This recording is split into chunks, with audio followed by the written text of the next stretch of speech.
এই শীতে আপনিও পারবেন এরকম অসংখ্য ছিদ্রযুক্ত চিতই পিঠা বানাতে।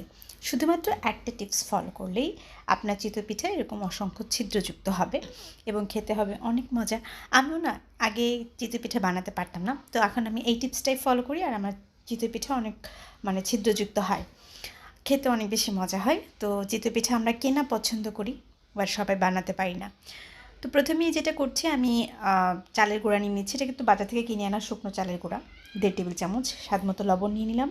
তারপরে একদম ফুটন্ত গরম পানি এখানে আমি অ্যাড করে দিচ্ছি 1 কাপের মতো।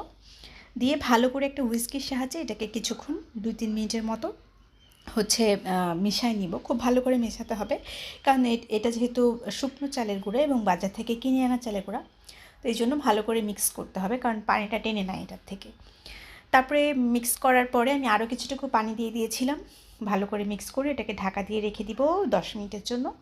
10 মিনিট পরে ঢাকনা খুলে এটার মধ্যে আমি একটা ইনগ্রিডিয়েন্টস ব্যবহার করব, সেটা হচ্ছে বেকিং সোডা, যেটা খাবার বেকিং সোডা, খাবার সোডা যেটা, সেটা ব্যবহার করব। খুবই সামান্য 1 চিমটির মতো। এটাই হচ্ছে ম্যাজিকের মতো কাজ করবে। তো এটা দিয়ে আমি ভালো করে নেড়েচেড়ে নিব। নেড়েচেড়ে 5 মিনিটের মতো আবার রেস্টে দিব। একটু মনে হচ্ছিল একটু ঘন বেশি হয়ে গেছে, তবে সামান্য পরিমাণ গরম পানি অ্যাড করে দিলাম। অবশ্যই এখানে গরম পানি অ্যাড করতে হবে, তাহলে আপনার পিঠাগুলো একদম পারফেক্টলি ছিদ্রযুক্ত হবে। তো এখন আমি একটা মাটির প্যান গরম করে নিয়েছি। একদম ভালোভাবে গরম করে নিতে হবে।